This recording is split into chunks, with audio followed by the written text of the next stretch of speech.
as pessoas que chegaram agora. Estava previsto, e eu mesma anunciei, a última apresentação do meu seminário. Eu ofereci ao Zé Nazar, quer dizer, não ofereci de graça à toa, não, porque ele deu um pitaco lá sobre uma questão e eu achei que era uma contribuição importante, mais uma, né? Espera aí, deixa eu botar aqui, não entendi, para tirar esse troço. E aí ele veio realmente ilustrar o nosso seminário. Mas, paralelamente, eu estava futucando essa história do seminário interrompido. É a segunda vez que eu trabalho esse seminário no meu seminário na Escola Lacaniana. É a terceira vez que eu trabalho esse seminário, porque uma das vezes eu trabalhei num cartel. E, antes disso, dois colegas da escola, né, enfim, nem me lembro o nome, também não me interessa o nome de ninguém, porque não se trata de pessoas, se trata de acontecimento, começaram a apresentar esse seminário na escola e interromperam por algum motivo, saíram da escola, e isso ficou como... Sabe essa história que diz assim, tem uma caveira debaixo da cadeira, né? E tem caveira de burro nessa história? E eu resolvi, como sempre muito metida, resolvi trabalhar esse seminário uma vez, estou aqui inteira, e agora já estou trabalhando pela segunda vez. E aí eu resolvi futucar, né, os fiapos que ficaram desse seminário e encontrei algumas coisas importantes que eu queria trazer para vocês. Por outro lado, a gente está falando aqui, né, que a escola está entrando em recesso. Para nós, recesso significa recomeçar, renovar, reposicionar, ressignificar uma série de questões e de lugares na escola. E não é sem isso que eu estou trazendo para vocês esses fiapos. Evidente que quando a gente... Eu não sou Lacan, né? Eu não estou... Se vocês quiserem ouvir o Lacan, o ato analítico do Lacan, vocês pegam o livro dele. Vocês estão ouvindo os meus significantes. Aliás, ele diz isso aqui, ele diz, quando ele fala da questão que para ele é uma dificuldade, ele se inclui quando ele diz que os analistas têm dificuldade de sustentar esse lugar, que é fazer avançar a psicanálise. Ele faz isso, ele se inclui, e ele diz: a dificuldade está exatamente porque, para que haja transmissão, é preciso que passe pelos meus significantes. E quando ele diz meus, eu leio meus, os meus da Teresa, e não os meus do Lacan, porque senão o Lacan diria: é preciso que, para que haja transmissão, que passe pelo significante do Freud. E não é isso que ele falou? Ele tomou, por isso ele diz, fiz um retorno a Freud, uma releitura a Freud, e ofereceu os seus significantes para que haja transmissão, e ainda disse para nós: olha, se vocês querem transmitir alguma coisa, que passe pelo significante de vocês. Então, é nesse sentido que não é à toa que eu pedi mais esse restinho de tempo, que já é um tempo em que a gente está começando a esse trabalho de mais um ano novo, né, na escola. Bom, algumas coisas ainda que eu queria pontuar, né, em relação a isso que é tão difícil, né, de falar do ato psicanalítico, eu anotei aqui. O ato psicanalítico tem efeito de sujeito. Por que, então, tudo tem efeito de sujeito? Não, tem efeito de sujeito porque o ato analítico produz o sujeito no lugar da sua divisão, ou seja, no lugar de objeto, né? Não no lugar do enunciado, do que ele diz, mas no lugar de enunciação, e lhe coloca no lugar de objeto, objeto do inconsciente, né? Produzido pelo inconsciente. E é em função dessa divisão que o Lacan fala do todo. Ele diz que essa divisão do sujeito, esse sujeito que é produzido pelo ato, é um sujeito não todo. E logo ele emenda numa lógica dizendo: se há o não todo, há o todo, né? E ele diz isso baseado na lógica dos quantificadores, né? Que fala do particular, do universal, do possível, etc., que eu não vou entrar aqui, senão a gente vai ficar falando de tudo, e eu quero falar do não tudo, quero falar do interrompido. Bom, da mesma maneira, ele diz que não há todo saber, né? Mas para dizer não há todo saber, se supõe um todo saber. Então, ele diz que não há o não todo sem o todo, né? Ele faz essa relação. E aí eu achei uma coisa curiosa, né, nesse finalzinho, que ele resolve falar de lógica. A gente fala muito frequentemente aqui, porque a lógica, que lógica é essa? Né? Eu sempre fiquei desconfiada e incomodada com lógica, e lógica varre, né? Eu acho que todos os campos de saber, né? Da lógica do direito, da lógica da arquitetônica, da lógica que vai da filosofia, da lógica do sujeito, da lógica da psicanálise. E ele toma aqui, rapidinho, 3 lógicas: lógica proposicional, lógica predicativa, lógica da quantificação, onde ele fala que o todos exclui o sujeito, né? O sujeito é não todo, portanto, quando se fala de todo, está se excluindo o sujeito, que é essa exclusão. Portanto, eu convido a vocês, quando ouvirem falar em lógica, levanta o dedo e pergunta que lógica é essa. Eu vou fazer isso comigo mesmo. Bom, então, outra coisa que ele toma é a questão do eu sou. Ele trata essa afirmação do eu sou da mesma maneira que ele trata o eu minto, como um paradoxo, doxia, né? É impossível se dar conta dessa afirmação do eu sou, da mesma maneira que do eu minto, porque se eu digo eu minto, isso que eu estou dizendo é verdade ou é mentira? Né? Se eu minto, quando eu digo eu minto, eu estou dizendo mentira. Então, eu estou dizendo que eu não minto. Mas acontece que eu estou dizendo que eu minto, percebem? Ele diz que é a mesma coisa a questão do eu sou. Né? Eu sou isso, eu sou aquilo outro.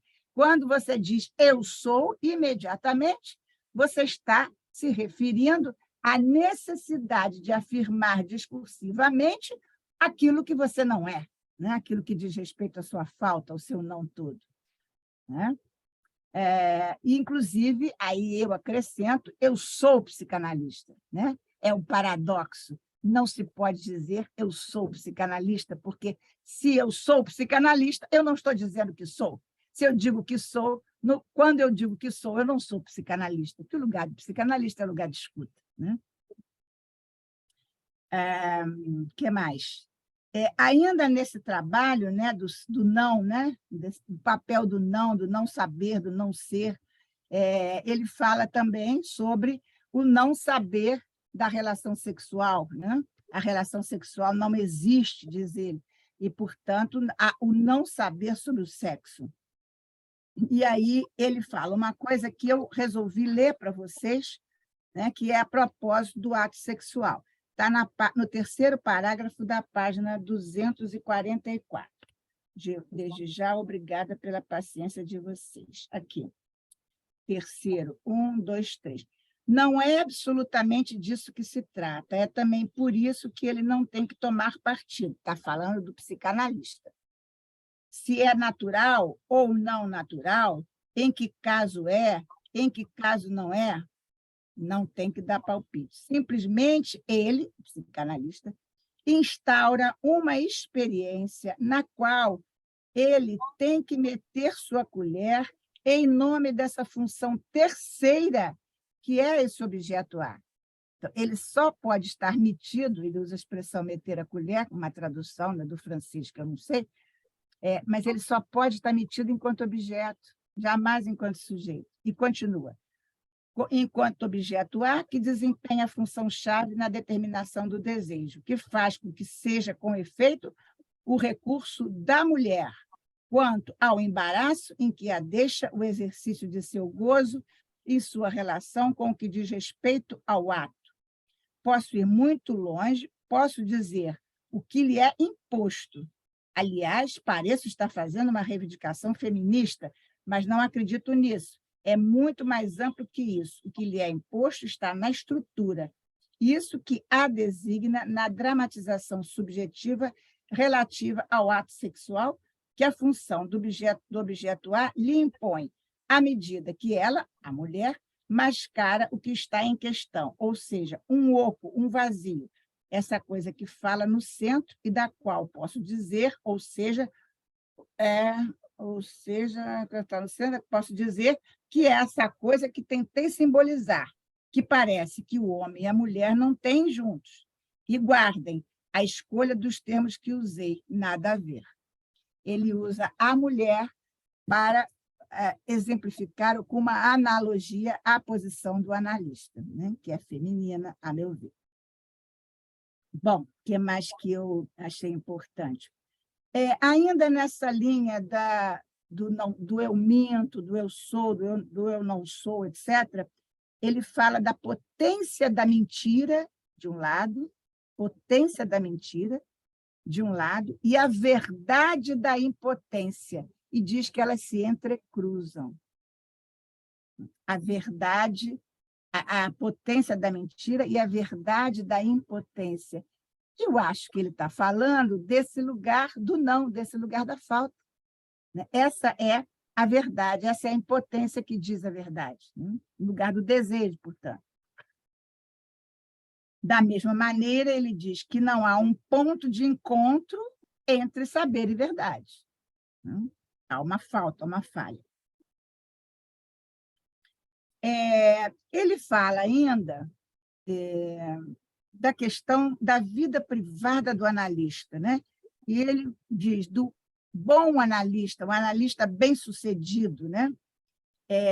Ele diz que esse analista, ou qualquer outro analista, bem-sucedido ou mal-sucedido, só existe na transferência do paciente, né? É aí que ele diz que não há vida privada, porque o analista, isso eu trabalhei muito no meu seminário, quando eu trabalhei a direção da cura, o analista, isso que a gente chama do analista, é um oco que se oferece, né, para ser preenchido dos elementos da fantasia constitutiva do paciente, né, do analisante. Então, ele não é, né, ele não tem consistência. Bom, acontece que essa história da interrupção desse seminário se deu, como muitos já sabem, em função de uma greve decretada pelo Sindicato Nacional de Ensino Superior e de todos os trabalhadores em Paris, uma greve forte, né? E ele, então, se recusa a preferir os seus seminários de 8 e de 15 de maio, isso é de 1968. E ele faz uma relação do que os analistas têm a ver com essa história da universidade, é aí que ele fala disso. Acontece que muita gente, pelo menos eu entendi assim, toma a interrupção do seminário do Lacan nessa data, de 8 a 15 de maio. Mas ele interrompe de 8 a 15 de maio. Ele continua trabalhando esse seminário com essas notinhas que eu acabei de dizer para vocês, e escreve também um texto para o anuário da École Pratique des Hautes Études, né, que é um órgão da universidade, né? E faz mais uma conferência. Então, a pessoa pensa que ele interrompeu, está bem, interrompi, é grande, e para por aí, não. Ele continua trabalhando, e depois, eu acho que terminou a greve, ou ele resolveu voltar, ele faz mais uma conferência, né? Mas tem um pedaço aqui que eu acho assim, do balacobaco. Ele diz, no entanto, quer dizer, ele diz, não, eu recortei. No entanto, o Lacan destaca a formação de uma comunidade de grevistas e diz que, apesar dos psicanalistas deverem estar à altura ou quites com os acontecimentos, enquanto psicanalistas não poderiam estar ali, em abaixo-assinado, entre pessoas de posições e interesses distintos. Espera dos analistas alguma insurgência e diz que eles têm responsabilidade sobre aquilo que é da sua experiência. Então, eu fiquei pensando, né, como ele aponta essa posição do analista de aderir, fazer adesão ao movimento, concordar ou discordar de alguma fala ou de alguma coisa, seguir, né, tal fala, ou tal analista, ou tal pessoa, ou tal sei lá o quê, e não seguir o outro, e a gente pode falar isso desde a política no mundo inteiro, a própria organização política das sociedades, como da política no Brasil, recentemente nos afetando, como da política dentro das escolas. Uma vez eu escrevi alguma coisa, não sei de onde eu tirei, deve ter sido da minha cabeça, que em psicanálise não se trata de concordar, nem discordar. Eu associei esse cordar com cordes, e aí duas associações me vieram. A corda, que é uma imagem topológica, que o Lacan trabalha na questão dos nós, onde ele pega real, simbólico, imaginário e torce e faz uma corda, e associei esse cordar a acorde de coração, né? Acorde, coração. E escrevi isso uma vez, no tempo que tinha sala de espera, nos consultórios, botava um quadrinho e botei. Em psicanálise, não se trata... Eu acho que eu ouvi isso de algum cliente. Concordar ou discordar. Trata-se de tracinho, cordar. Né? Então, é dessa maneira que eu li o que ele diz.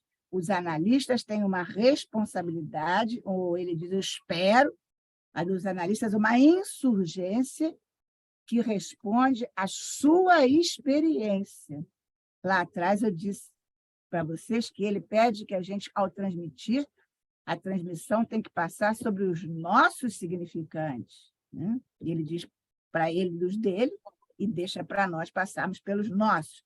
Então, é a nossa experiência, é a nossa palavra, não é o acordo ou a discordância. A conferência dele, de 19 de junho, quer dizer, depois daquela confusão, né, que ele parou lá, ele estranha a ausência de alguns analistas. Né? Parece que os analistas desistiram com a greve, fizeram greve junto e pararam. Mas, enfim, ele diz que isso pode ter função de ato ou isso pode apontar. E ele diz que, para ele, faz ato, quando isso aponta para uma dificuldade, e o Lacan se inclui, ele diz dificuldade dos analistas, e, em seguida, ele diz eu mesmo, né? Eu até coloquei aqui, eu mesmo tenho dificuldade, eu já falei isso lá no início, espera aí, que eu me perdi aqui, a dificuldade, fazer... os analistas têm essa dificuldade, ele diz é o ato, os analistas têm dificuldade de sustentar essa questão da transmissão, que é fazer avançar a psicanálise, e diz que ele mesmo, né, enquanto psicanalista, também tem essa dificuldade. E diz, será essa dificuldade uma relação com o universo da universidade, universo no sentido do todo, né? Ele levanta essa questão. E ele diz, por quê? Porque, para nós, psicanalistas, né, a questão está relacionada com a transferência. A transmissão se dá a partir de um sujeito suposto saber. E, na universidade, não. Está submetida ao saber universitário, né? Um saber todo, a um saber já sabido. Sabido, testado, pesquisado, etc., etc. Ele segue ainda nessa última apresentação, falando sobre a verdade, né? E ele diz uma coisa engraçada. É uma questão perigosa, que não deve ser colocada, que é a verdade. Mas ele coloca, né?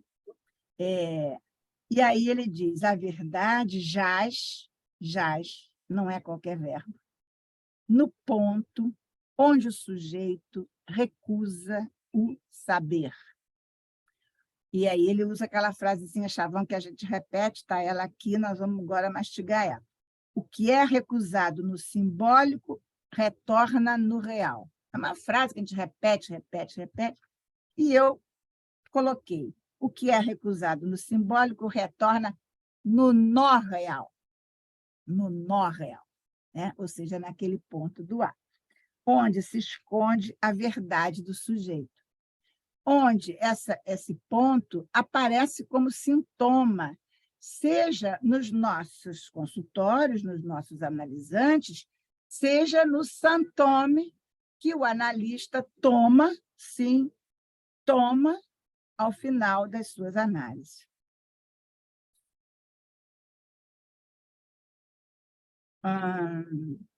Ele fala também uma coisa interessante, ele diz, o lugar do sujeito suposto saber, esse lugar através do qual se dá a transmissão, ele diz, nesse lugar o sujeito, por ser inconsciente, se redobra com uma certa prática em sujeito suposto demanda, e diz, o analista, com a oferta, cria a demanda. Essa é um slogan, uma máxima usada pelo pessoal da publicidade, né? A publicidade se baseia nisso, né? Você oferece o produto de uma maneira que a pessoa que esteja assistindo à oferta, ela começa a precisar disso, né? O sabão Omo, quem não precisa? Sem sabão Omo, ninguém lava roupa, né? A oferta cria a demanda. E ele diz que o psicanalista trabalha nessa lógica, né? Com a oferta. Eu estou aqui falando para vocês e vocês estão no lugar da suposição de saber, né? Estão aqui como sujeito supôs saber. Mas a escola lacaniana oferece e cria, né, essa suposição, esse sujeito suposto demanda, né? Mas ele diz também que o analisante não nos demanda nada. Ele não vem bater na nossa porta, a gente oferece.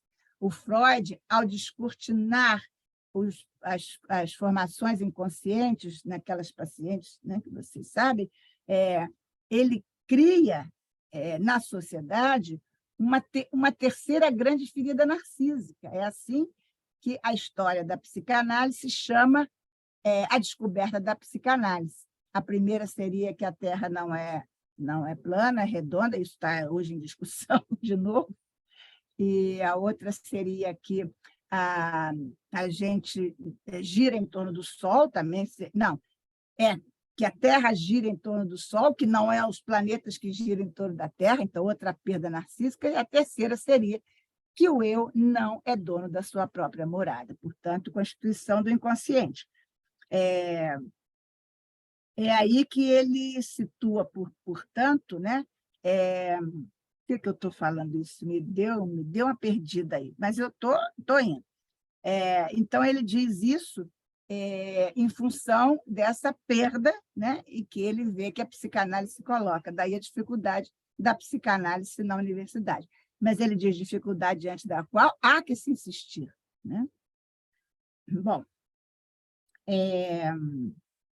a questão que eu estava falando é a questão de oferecer o produto para criar a demanda, por isso que eu falei isso, né? O Freud ofereceu, né, esse produto inconsciente e se criou essa ferida narcísica, ou seja, até hoje a gente está com as nossas feridinhas querendo curar e pedindo psicanálise. Bom, ele faz eu trouxe aqui um resuminho muito rápido, redigido por Lacan para o Anuário d'École Pratique d'autres Études. Ele ainda diz sobre o ato psicanalítico, ele diz mesmo que se arrepende de não ter conseguido falar tudo. Ele diz que queria falar mais, etc., etc., mas ele acha que falou tudo. Não falou.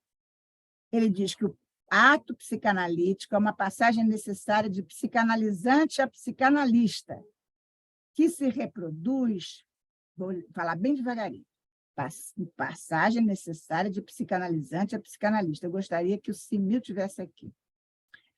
E se reproduz pelo próprio fazer que ele comanda e que se apoia numa lógica em si.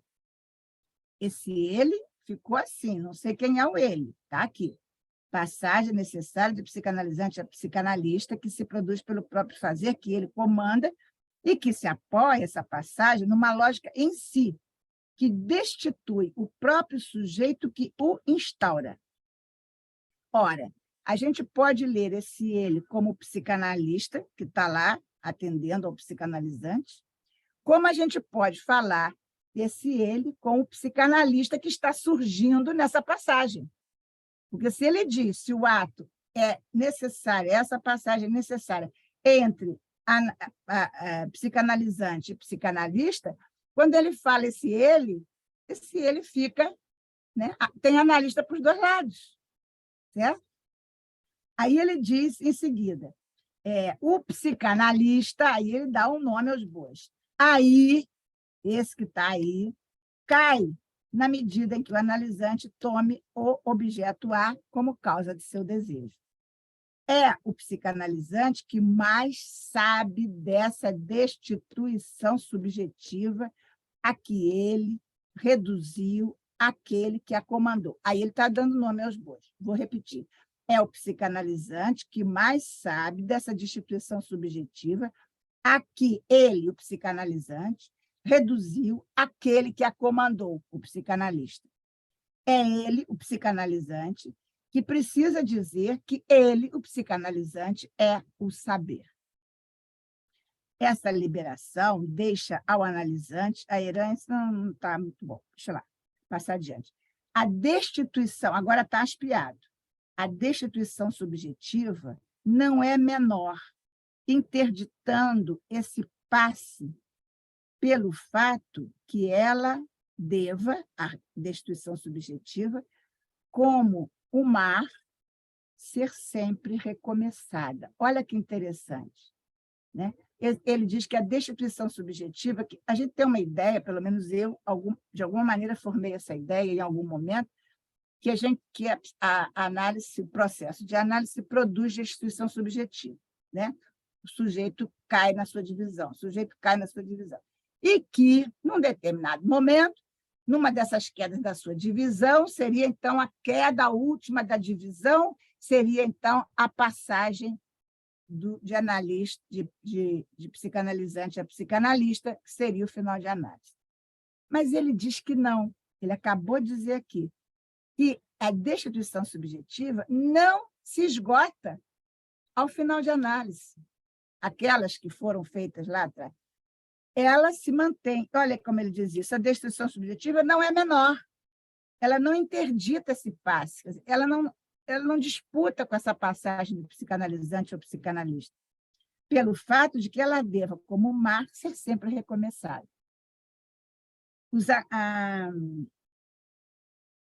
Lembra ainda ele que, numa psicanálise, o analista não é sujeito, né? Ao situar seu ato pela topologia do objeto A, deduz que ele opera ao não pensar.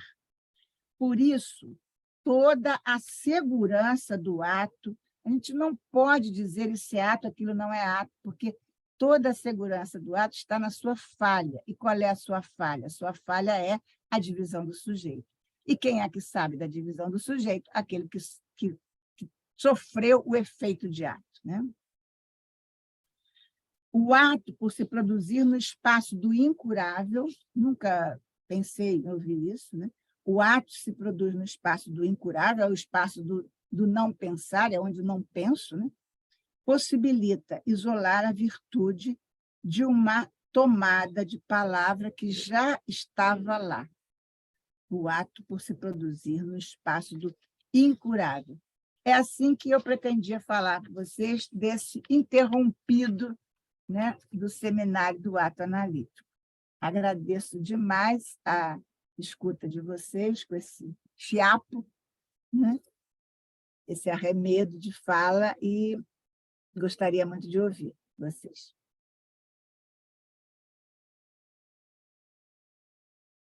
Tereza, posso fazer uma pergunta? Você falou da posição do analista, e você falou assim, você diminuiu o tom de voz um pouquinho, e falou assim, que eu acho que é feminino. Você falou assim, você estava falando da posição do analista, e você falou, eu acho que é feminina. Não sei se você lembra, você falou isso. Foi um comentário, lógico. Só que você fez ele meio... Porque é uma coisa que eu me dei conta agora, na hora que eu estava falando, e fiz um comentário. Sim, aí eu fico pensando nisso, né? Será que, se é feminina, Porque aí eu pensei naquele quadro lá da sexuação. Exato. Né? Então, que se é feminina é porque faz semblante de objeto A. Sim, sim, Né? sim, perfeito. E tem a ver com o lado feminino do lado da... Que é aquelas formas, aqueles negócios lá, eu não decorei aquilo ainda. Sim, sim, que Mas eu sei levanta que a tem. questão. Por isso, toda no final, é, esse, essa insistência do Lacan falar dessa questão do não saber, né, do que é a verdade, dizendo que isso é uma coisa perigosa, porque lá em cima, do lado feminino, tem a suspensão. Existe mesmo um que não é função fálica? Sim, Existe o todo? Isso é tudo do lado feminino. sim. Então, foi perfeito. Eu ri porque eu escrevi num tempo que eu já não sei muita coisa, mas na época não sabia nada.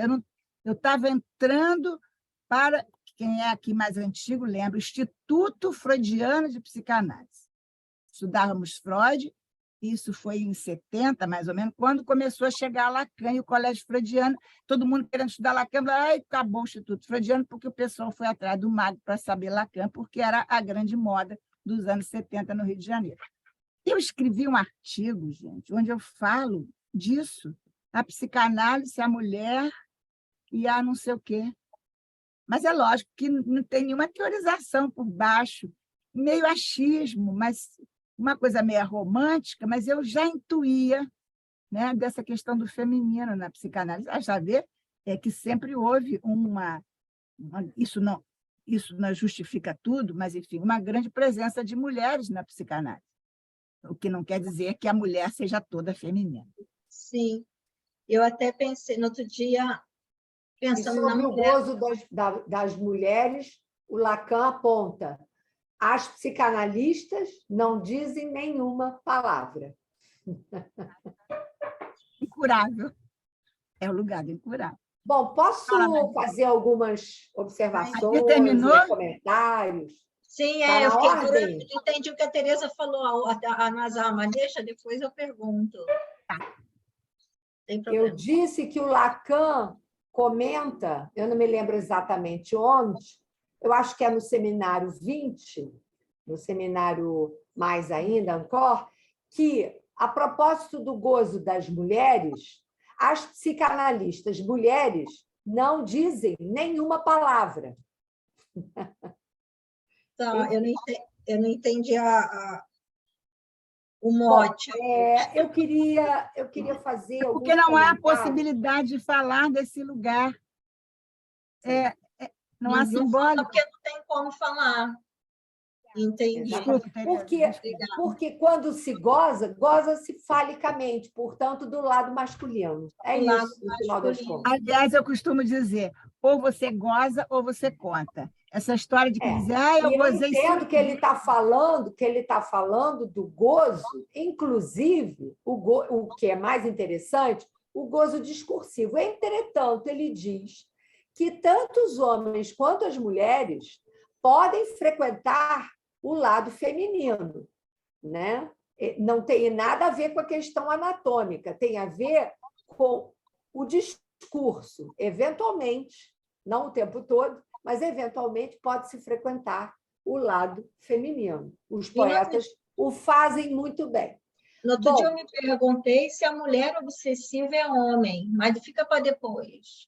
Não, mas ele diz... Eu gostaria de fazer alguns Tereza, é comentários. importante, desculpe, Tereza, mas é importante acrescentar que ele diz que toda mulher, ele diz que a mulher o homem pode ou não frequentar o lado feminino, mas a mulher não pode ficar só do lado feminino, ela tem que estar com o pé no masculino. Exatamente. É isso que a Nadir perguntou. Ela não Ficar é só homem. no lado feminino é a loucura. A loucura está toda no lado feminino, no furo, porque é isso, no furo, no real. Né? Eu queria fazer alguns comentários, Tereza, que você trouxe, que é bem interessante. Você colocou logo de início, né, que o ato psicanalítico tem efeito de sujeito, e você apontou para o fato de que, na verdade, quando Lacan diz isso, né, ele está apontando para a divisão subjetiva e para o fato que, ao final da análise, quando essa divisão subjetiva, ou seja, quando o sujeito se apresenta, de fato, né, ele é equivalente ao objeto que é sua causa, que é causa de desejo para esse sujeito. Então, é nesse sentido, né, que eu entendo essa frase, o ato psicanalítico tem efeito de sujeito.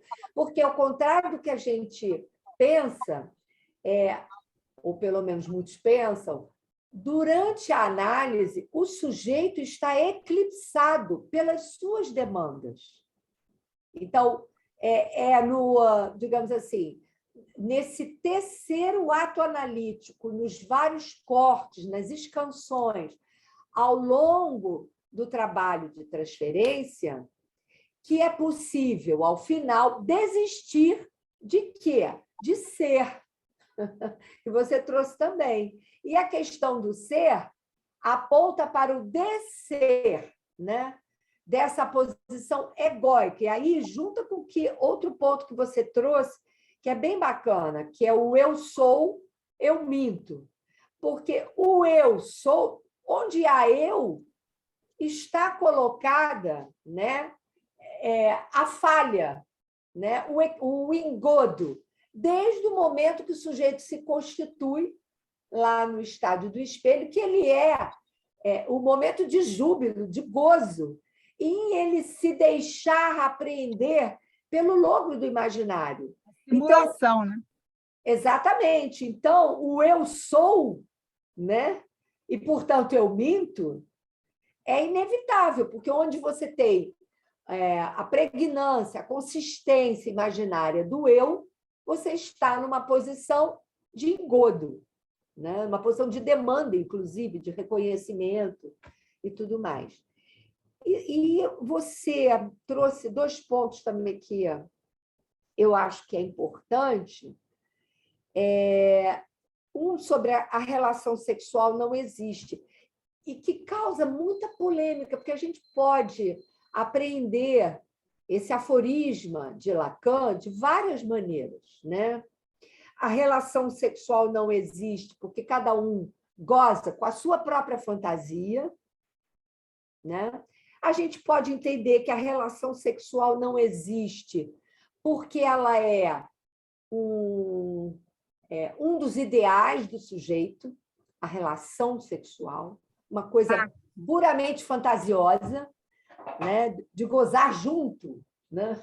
Gozei junto. Tanto que ele fala, existe as relações. Exatamente. Então, assim, só para sublinhar que essa frase, a gente repete, mas existem várias camadas aí que podem, né, que a gente não vai entrar aqui, porque eu não vou fazer um discurso sobre isso, mas só para lembrar que ela pode ser tomada de várias maneiras. E o último, que eu achei o mais interessante, que você falou do acorda, foi isso? Que tem a ver com a trança, que está lá no L'Insuccès de l'Imbevue, quando ele trabalha, ele começa, né, falando da relação imaginária, né, que você entra na transferência pela relação imaginária, você, na verdade, imagina, né? Imagina o simbólico, imagina o real, e, ao final, você realiza o imaginário na medida em que você, de fato, aí pode dar curso à sua imaginação, que é essa margem de liberdade. E aí eu me lembrei, quando você falou do acordo, eu me lembrei do cardo. Esse é um ponto muito importante na teoria lacaniana, a questão do cardo, que eu não me lembro muito bem o que ele desenvolve a propósito disso, mas imediatamente, quando você falou do acordar, eu falei da corda, eu falei, não, e também o cardo, que está na base do cartel. Do cartel, também. isso, ele fala do cartel. Está na base do cartel. Vamos, então, oferecer... Os comentários, Tereza. Olha, isso aqui é uma comentarista, hein, gente? Vocês viram? Ela pegou os pontinhos mais deliciosos, arrumou papum. Maravilha. Muito obrigada, Tereza. Não tenho o que acrescentar. Tereza. Agora, É isso que interessa numa escola, que a gente possa trabalhar junto, né? Vamos oferecer, então, esse produto para o próximo ano. Cardo. Sim. Eu vou procurar, vou buscar. Mais alguém quer fazer algum comentário? Júlio. Vai lá, Júlio. Comentaristas. É uma brincadeira, na verdade. Porque você estava falando das 3 feridas narcísicas, e você falou que a primeira ferida narcísica é a questão da terra plana e da terra esférica. E a primeira ferida narcísica é aquela exatamente do Nicolau Copérnico e do heliocentrismo. A segunda é a evolução darwiniana, que o homem não é a imagem e semelhança de Deus, mas a imagem e semelhança de um símio. Então, a primeira ferida narcísica que você citou, na verdade, ela é uma necrose narcísica, achar que a Terra é plana depois de... Ai, Júlio, adorei. Eu Mais acho do que necrose, é uma amputação. Tem tamanho. É do absurdo, é da ordem do absurdo. Né? Até os reis católicos da Espanha acreditaram, né, que a Terra era redonda e, por isso, investiram. Mandaram o tal do... Como é? No Descobridor da América. Descobrimento da América, o Descobridor da América. Ai, gente, eu estou velha. Eu vi um meme recentemente que era a taça... Ninguém lembra o Descobridor da América? Américo Vespúcio? Não, Américo Vespúcio veio depois. Ninguém passaria no Enem, tá vendo? O da América é Colombo, tem lá uma estátua Colombo, Cristóvão Colombo. Cristóvão Colombo. Colombo. Colombo. Exatamente. Gente, nós duas estamos terríveis, horríveis. Eu vi um meme essa semana interessantíssimo, é a taça do mundo, a Copa do Mundo de futebol, para os terraplanistas. Então, não tem aquele globo em cima, é um prato. Assim. O pessoal não perde a oportunidade.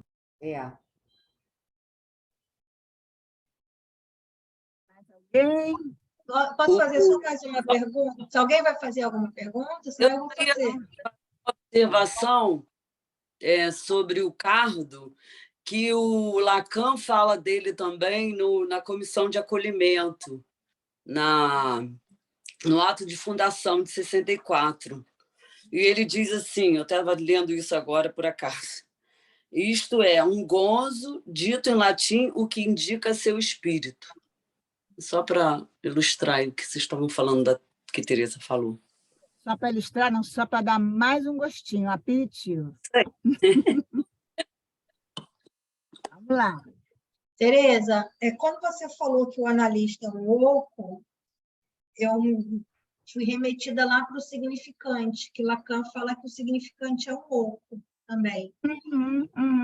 Nesse caso, a gente pode fazer uma analogia entre o analista com um significante?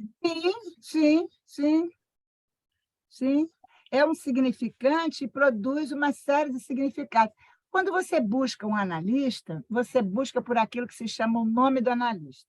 O nome do analista não é Tereza, nem Natalice, nem Nadir, nem nada. O nome do analista é a maneira pelo qual você toma o analista. Pode ser mulher, pode ser morena, pode ser velha, pode ser nova, ou seja, por um significante. Sim. Né?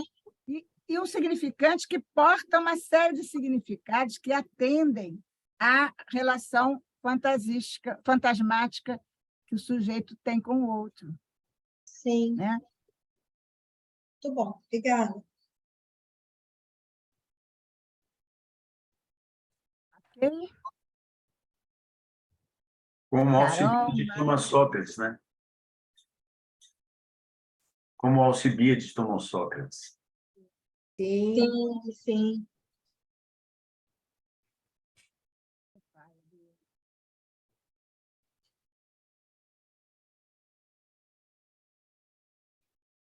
Bom, gente, então, muito obrigada. E se tudo der certo, quem sabe a gente volta no ano que vem. Vamos dizendo voltar ano que vem, sim, Tereza.